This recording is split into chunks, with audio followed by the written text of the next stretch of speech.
Hello. If I look rejuvenated, it's because I had a night out with my cousins. And if they're watching, I'm going to give them a shout out. But they're probably all tired from the sangritas that we drank. I think I said it right. Not sure.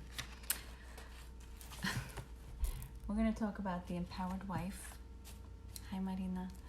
And I'm actually on chapter 18. This applies to everyone, okay? That you don't have to be married to appreciate this chapter. This is how to get more gifts, compliments, and help.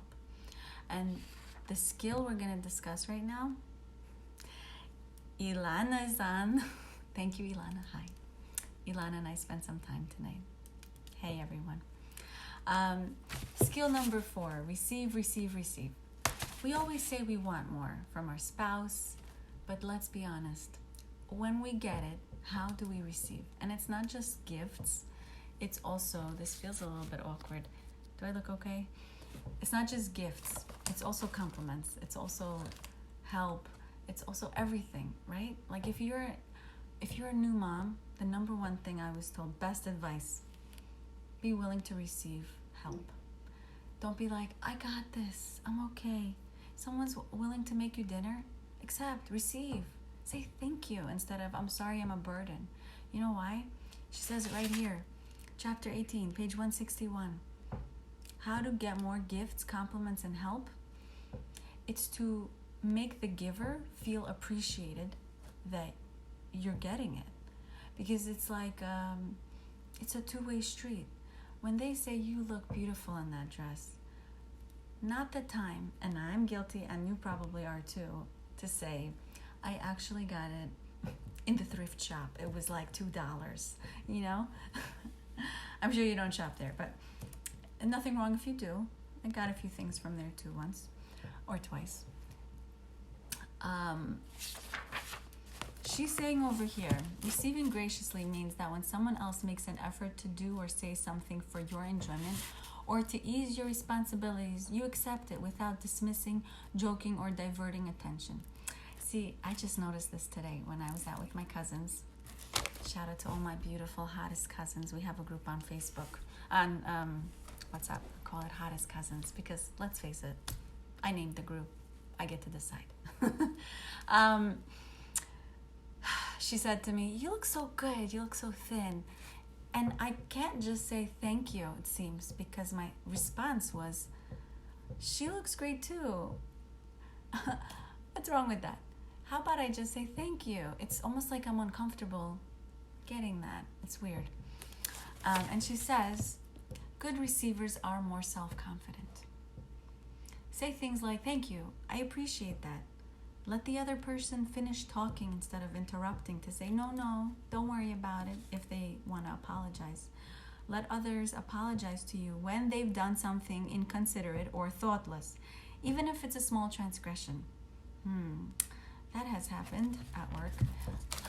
So just let them smile and say, thank you for recognizing that. Okay, so how do good receivers become more confident?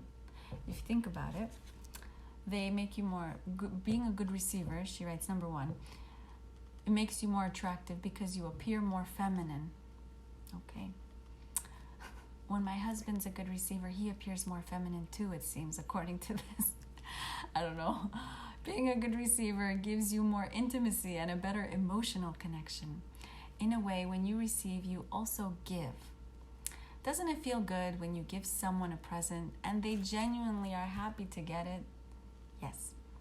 If you reject a gift, you also reject the giver and the emotional connection you could have had with that person. I kind of knew this. I remember talking to one of my coworkers, Roman, years ago when I actually worked. I'm joking, I work still. In the hospital, inpatient, where it was like heavy work. He said to me, did you like that gift your husband gave you? And I said, no. And he said, but you sounded like you liked it when you responded. I said, I told him, thank you. I appreciate that. Because if I say I didn't like it, you know what I'm doing? I'm reinforcing that I don't feel any appreciation, I don't like it, so I'm reinforcing that he shouldn't do it again, right? I'm reinforcing a different kind of response, a behavior that I want him to give me more gifts. I just maybe don't want this gift. I'm going to say thank you. And he said to me, you're smarter than you look. And I know he meant it as a compliment. But I looked more, I don't know how to change that into a compliment. You know, I'm sure he meant it in good ways. Number 3, being a good receiver makes you more confident. Contradicting someone who compliments you is the same as putting yourself down. Forget, you're getting stuff too. You're getting stuff too. You're not just the one who's watching. The problem is, and looks like Facebook is not on live anymore. Okay.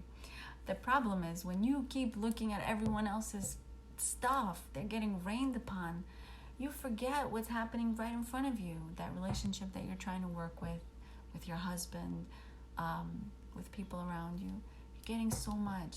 You woke up today. There's so many blessings in your day, but it's hard to see that. And really, it's all perspective. Like one of my cousins today was telling me, you know, some people have a harder life than others. It's true, Esther. Some people just have it harder. I mean, she's coming from a place of knowledge. She went through a lot in her life. And I said, you know what? There will always be somebody who had it harder than you and who has it better than you. Your job is to figure out how to reach perspective. What the heck is going on here? Your job is to figure out how to get perspective on life. This thing does not want to go back in. It's like, no, I don't care about religion. This one right here. Okay, I'm back. I have those moments. It's all perspective, really. It really is. Your life is only as good as you see it. If you think you're in a difficult situation, a lot of times you're looking at the situation in a difficult way, like it's a burden. Today I was going through something, and my mentor coach said to me, shout out to Miriam, she said to me, Esther, I want you to think, because I said to her, why is this happening to me, right? Why is this happening to me? That statement right there, that to, she said to me, Esther, ask yourself, why is this happening for you? That simple shift shifts your perspective from, is it happening to me, my life? Listen, it's happening for you because you need to shift out of whatever you're in and figure out how to improve yourself. And I realized something in that moment. I had a temper and I was irritated and frustrated. I couldn't see past that, like it wasn't going my way, right? It doesn't matter what it is that wasn't going my way. It's just the perspective I had that this is exactly, by the way, what the universe is giving to you for you to figure out how to get better at life. Everything that happens to you is really happening for you. Everything. And perspective is really just that.